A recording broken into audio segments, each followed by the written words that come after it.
All right, everyone. So I want to talk to you guys some more about left-wing radicals.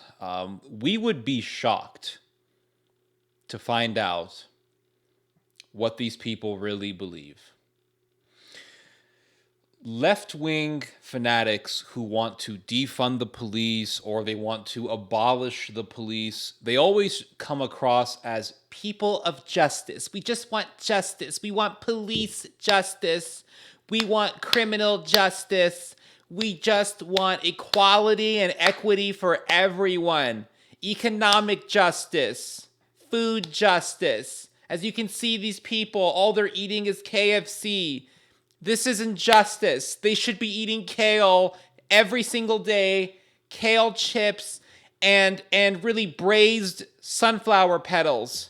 But they're not. Why? Because of food injustice. So they come across as, super nice and super loving and compassionate. But then they talk about things like defunding the police. They say, well, what we really need to do is reallocate the funds that would otherwise go to the police to other things that would prevent crime. Because we all know that economic disparities and economic diminishment leads to crime. When you're poor, you're going to commit crimes. You're going to be a criminal. Because we all know that, people like Ted Bundy, they were just poor. They were on welfare. And they just wanted hope. That's what they really wanted. So the solution, the left-wing solution for crime is really to throw money at the problem. Just throw money at it. If these people had more money, they wouldn't be committing crimes. And anyone who has ran a small business would tell you that's crap. Yeah, because employees who are being paid by you will try to rob you. And many, many people have experienced that. But anyway, that's a different issue. I want to talk about going beyond all of that diplomatic talk, all of that facade that they try to present to us. There is an organization that I have been researching. It's called Campaign Zero. And the reason why I have been researching it is because I'm currently working on an article on the defund the police movement in the city of San Antonio. They don't call it the defund the police movement. They call it police accountability, but what they really want is to defund the police. Because the city of San Antonio had in the year 2020 only 19 cases. Actually, sorry, no, not just the city of San Antonio.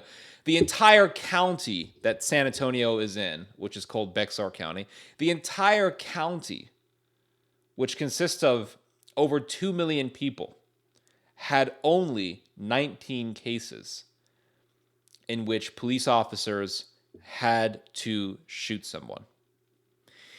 In 11 of those cases, the people who were shot at by the cops were killed. And in 16 of those 19 cases, the people who were shot at were armed and dangerous. So all the people who are complaining about the cops in San Antonio, they're making this huge expression of outrage about the cops. And they're talking about police accountability in an area where there really isn't a problem with police. Again, America is not Mexico. It's not Brazil. It's not South Africa, where police corruption is a serious thing. This is the United States, where we have the best cops in the world. And they're creating this entire ideological issue, and they're expressing all of this outrage for 19 incidences, which were justified. Police are killing people. You have in the county in which San Antonio is in, you have 16 people getting killed by cops. No, sorry, 11 people getting killed by cops. You have 16 incidences in which cops had to shoot at someone because they were armed and dangerous. There's no indication of a problem with cops. It's kind of like the people who talk about the Spanish Inquisition all the time. They're like, the Spanish Inquisition killed 30 million people. And it's like, that's impossible. But then you find out that the Spanish Inquisition existed for over 300 years. And within that duration of time, the Spanish Inquisition killed 3,000 people. So over 3,000 people killed within a duration of time of over 300 years. That's nothing. That's nothing. More people are killed every year in the United States from violent crime in 1 year. More people are killed in 1 year in the United States because of violent crime than all of those centuries that the Spanish Inquisition existed in. It's ridiculous. The whole thing is ridiculous.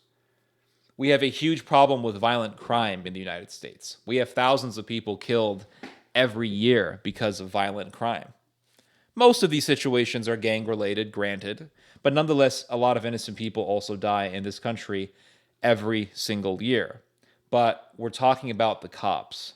So this leads me to believe that there is an ulterior motive behind all of this talk of police accountability and police, making the police accountable because we have this huge problem with police. So this led me to do more research on this organization in San Antonio. It's called Fix SAPD, Fix the San Antonio Police Department. And I really, looking into this, I really think we should focus more on local politics. I think we really should look more into politics at a regional level. We tend to focus on politics in the United States when it's at the national level, like we focus on the Congress and the president and the representatives. But we tend not to focus too much on regional politics. And I think it's so important that we do, because regional politics eventually becomes national politics. It starts at the regional level. It starts at the local level, but then it eventually percolates into the national level. We've seen this many, many times. The whole gay marriage issue is a perfect example of this. So doing research on what's happening in San Antonio, I found a list of all of the organizations that are supporting this movement in San Antonio, one of which is called Campaign Zero. Campaign Zero is a very far left organization. It's ran by 4 different people. At least this is what they say. We always know that there's people behind the curtains, but the names that they're giving us are Brittany Packnett, Samuel Sinyangwe, DeRay McKesson, and Jonetta Elzy. So I looked at these people's website, and I took some excerpts from it because it's so ridiculous. So they have a list of demands that they want, kind of like terrorists. They have a list of demands, and this is their list of demands here, okay? Very, very serious stuff, guys. By the way, these demands are being made by people who are very, very young. They were practically teenagers not too long ago. So this is some of their demands. Establish an all-civilian oversight structure with disciplined power that includes a police commission and civilian complaints office with the following powers. Determine policy for the police department based on community input and expertise. Okay, so they want to create an all-civilian oversight structure. So basically they want a mob to watch the cops. This is what they want. They don't want just the city to watch the cops or the police chief to do that. They want a mob to have complete oversight over everything the cops do. Now, the people who don't want to defund the police, which is the majority of the country, they would never be involved in something like this. The people who love the police department, the people who respect police officers, they would never be a part of something like this.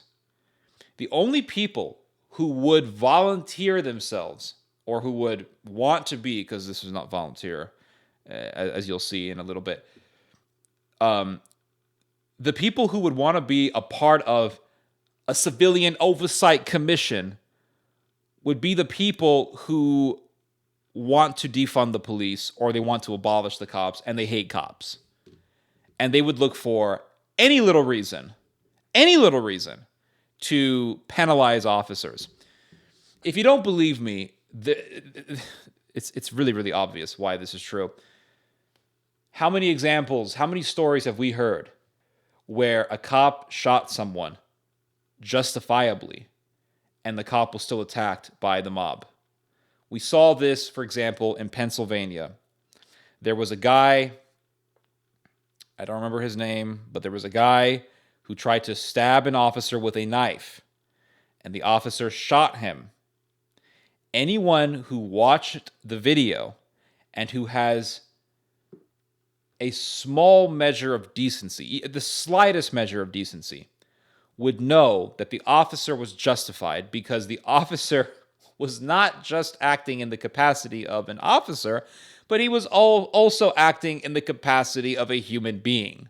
Because any human being would know that if someone with a knife is swinging at you, you should shoot them. Because that person will kill you if you don't. Oh, no, man, I would just use jiu-jitsu, man. I'm a blue belt in jiu-jitsu. Man, I would just do like the Kimura lock on them and just break the arm. You know what I'm saying? Like, no, shut up.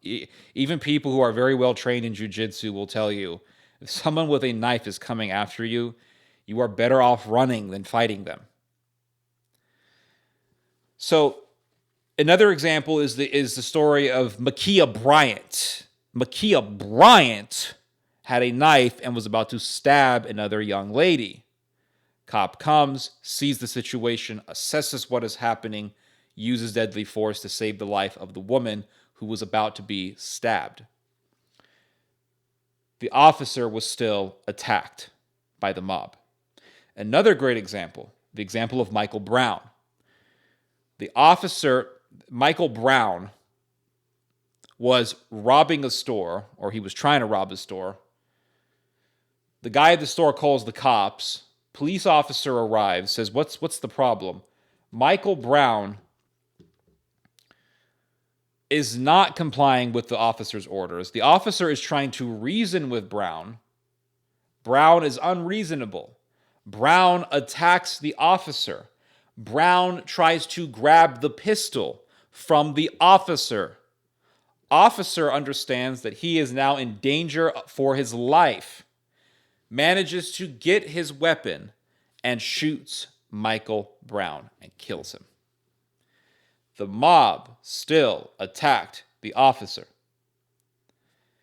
Regardless of the fact that the officer was 100% justified in what he did, the mob, who hates the cops, still attacked the officer. We can look at the story of Breonna Taylor. Officers go into Breonna Taylor's apartment for a justifiable reason. There was a rental car that was discovered with a dead body in the back, and the rental vehicle was in the name. It was rented in the name of Breonna Taylor. It was rented under her name. Breonna Taylor was the treasurer, to use a technical term. She was holding the money for a drug dealer. So yes, it was obvious that Breonna Taylor needed to be searched. She needed to be visited by the cops. And the cops had a no-knock warrant. They bust open the door. They said police, and they bust open the door, which is what cops do, because they don't want to waste time. And Breonna Taylor's boyfriend shoots at the officers. Officers return fire. Breonna Taylor gets killed in the crossfire. Breonna Taylor was not murdered. And that's another thing. These people love to use these big exaggerations to, make propaganda against cops. She was murdered. No, she wasn't. She was killed. Murder, when you say murder is a very dirty word. When you say murder is like they went after this girl to kill her. She was killed in the crossfire. Officers were found innocent. Why? Because they were doing their job. This person died because the boyfriend shot at the cops. But nonetheless, you could give all the facts in the world. The mob still attacked the officers because they hate the police, and they will look for any reason to hate the police. The guy could have a pistol. He could be firing at the officer, and the officer could kill the guy. And they would say, well, why didn't he shoot him in the leg? Why? Why did he shoot him in the toe? He should have shot him in the big toe. And then he shoots the guy in the big toe. Why he shoot him in the big toe, yo? That's the most important toe of them all. Why he didn't shoot him in the little toe? Or why, a guy could have a pistol. A perfect example. There was a guy, Andrew Brown. The whole mob is now talking about Andrew Brown. Andrew Brown tried to use his car, according to the district attorney in North Carolina. Andrew Brown tried to use his vehicle to slam the cops. Backed up on the cops. Cops didn't shoot him. He accelerated the car forward, was about to hit law enforcement, and the officers killed him. Rightfully so. But why didn't they shoot him in the hand? Because what's moving the steering wheel is the hand. Why did he shoot him in the hand? He could have shot him in the hand. So let's say the officer shoots the guy in the hand and the guy's hand blows off. Why didn't he shoot him in the pinky? He should have shot him in the pinky, yo. He should have shot him in the pinky. Shoots him in the pinky. Why he shoot him in the thumb? He should have shot him in the thumb. Because mobs can never be satisfied. You can never satisfy a mob. The reason why you can never satisfy a mob is because the mob is angry for reasons that are different from what they claim to be angry about. What they are angry about is not what they accuse you of. They are angry for reasons outside of what they accuse you of. The mob is angry because they're not in power. It's a power trip. That's what this is. It's a giant power trip. So if they make this commission with all civilian oversight, who's going to be in that commission? It's going to be a bunch of people who look like Whoopi Goldberg. And they're going to be like, well, this cop, he shot a man. He murdered him. And then you're going to have the other person who's going to be like, well, he did murder that person. Joanne, he did. And then you're going to have the officer who's going to be like, wait, but that guy had a knife and he was waving the knife at me. He was trying to stab me. And he was like on drugs. So he was very, his adrenaline was through the freaking roofs. That don't make it right. That don't mean the person needed to die. Ain't that right? That's right, Joanne. The person did not need to die. This is America. People have a right to bear arms. People have a right to wave a knife around. Did the blade touch you? Did it touch you? No, it didn't, because I was backing away. So it didn't touch you. So actually, technically, it wasn't a threat to you. It's only a threat until the blade touches you, sir. The blade did not touch you. Therefore, I find you guilty on all counts of murder. So this is mob rule. What they're trying to promote is mob rule. So here's more of their demands. Evaluate and fire the police chief if needed. This is what it says. This is from Campaign Zero. Evaluate and fire the police chief. So basically, if the police chief does not acquiesce to our demands, we have the right to fire him. Receive full-time. This is why I said earlier that this is not volunteer. Receive full-time competitive salaries for all members. So you part of the commission and you getting paid. You're protecting criminals and you getting paid. So much for capitalism. Select its members from candidates offered by community organizations. I would like for these people to specify what organizations they have in mind. Campaign Zero? Black Lives Matter? What else? Reliable Revolutionaries? Yes, that's the name of an organization. Our Revolution? That's the name of another organization. Our Revolution. Ran by some guy whose last name is Cohen. I forgot his first name. So, organizations. Are any red state organizations going to be included? Are any Republican organizations going to be included in this? Conservative? No, of course not. Okay. Offered by community organization. So you have to hire Whoopi Goldberg. Make disciplinary and policy recommendations to the police chief. Disciplinary recommendations. So if a cop shoots a guy because he's waving a knife or if he has a gun, well, you got to make some disciplinary recommendations. That officer needs to be tried and found guilty of murder. That's what this is. This is a murder. It's a murder case now. Could you imagine like the officer's lawyer talking with the criminal's family's lawyer?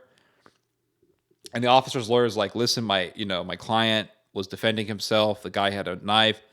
Listen, you need to talk to me about the case. Don't give me your opinion. Do not give me your fantastical ideas. I do not need your emotionalism right now. We're talking about the case. Your client is being tried for murder. This is a murder case. This is a homicide case, okay? And the Civilian Oversight Commission, they are the ones in charge. So if you have a problem with me, you can go talk to them. Like, that's how it would be, okay? I used to live in the Bay Area, okay? I was born in Oakland, so I have an idea of how these things are. This is so ridiculous. It really is ridiculous. So disciplinary recommendations. Okay. Police officer shoots a guy with a knife. That officer needs to be disciplined. That's literally what these people would do because they were all mad about Ma'Khia Bryant. Disciplinary recommendations. So what happens if those recommendations are not satisfied? Look what it says here. Compel the police chief to explain why he or she has not followed recommendations. So if the police chief is like, this is BS, I'm not doing this crap, they're going to be like, well, explain yourself why. So what happens if he doesn't want to comply? Have the police commission decide cases where the police chief does not follow recommendations. So if the police chief does not comply, then the commission, the communists, the mob, they decide now what happens to that officer.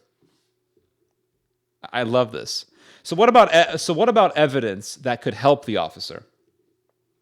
Well, they have something for that as well. Lower the standard of proof in civil rights cases against police. You hear that one? Lower the standard of proof in civil rights cases against police.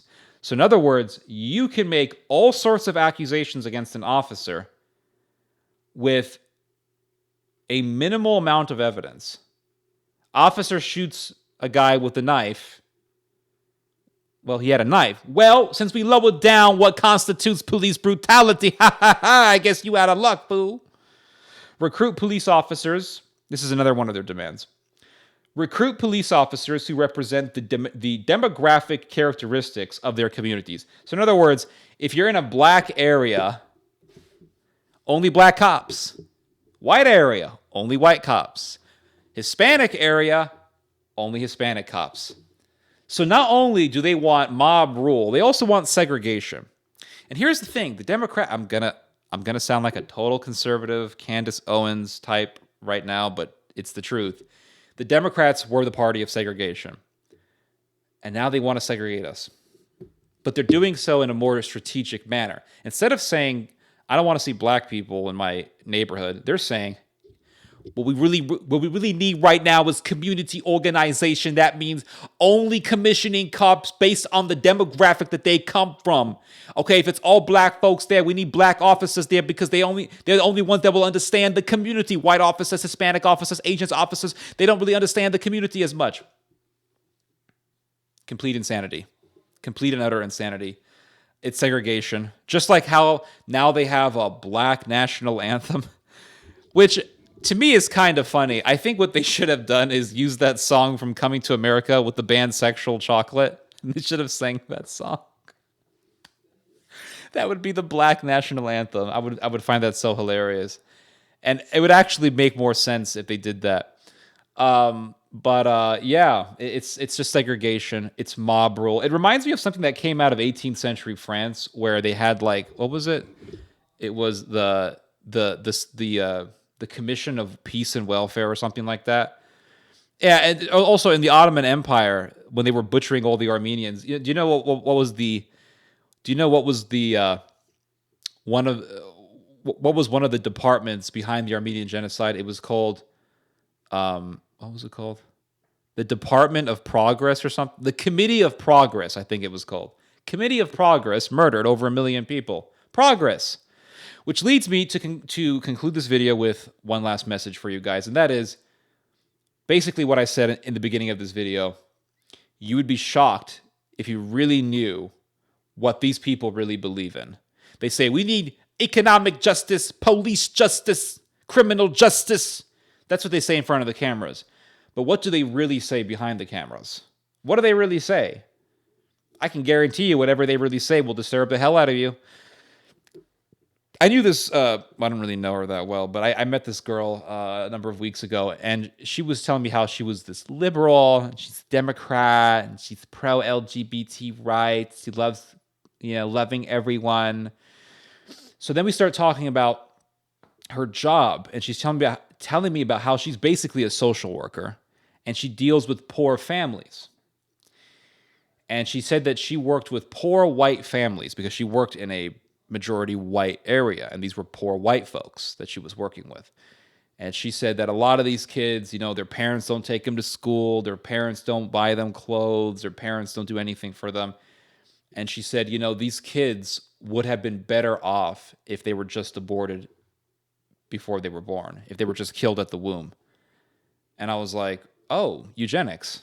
And I said, so you're a liberal, but now you've just gone down the path of genocide, right? Like my exact words to her were, you've just gone down the path of fascism. You are now no different than a right-wing fascist who wants to kill people because they're leeches on the system. And she was very argumentative, but the fact that a liberal who votes Democrat would say that, these people would have been better off if they were just killed, that tells me everything. That's basically fascism. And these types of people who claim that they're for justice and all this crap, these people are no different than the Young Turks who organized the Armenian genocide. They're no different. The people who organized the Armenian genocide were not really conservatives. They weren't. These were progressives. They were definitely racist. But they weren't exactly conservatives, because a conservative is someone who wants to conserve the status quo. Some conservatism is good, and some conservatism can be very dangerous, like people who still want to worship the emperor in Japan. Those are dangerous conservatives. But the Young Turks, they wanted to remove the status quo of the Sultan, and they did in 1908. They did a revolution, overthrew the Sultan, basically reduced his position to one that was figurative, making it completely pointless, and they took power over the Ottoman Empire. And they called themselves the Young Turks. They were Masons. They believed in Darwinism. They believed in socialism. They were progressive, and they called their committee the Committee of it was the Committee of Unity and Progress, or something like that. I think it was called the Committee of Unity and Progress, I believe it was called. But they were progressives, and they butchered over 1 million people. So you would be shocked to know, or really to hear, what these people really believe in. Anyway, you guys just heard some theology. God bless.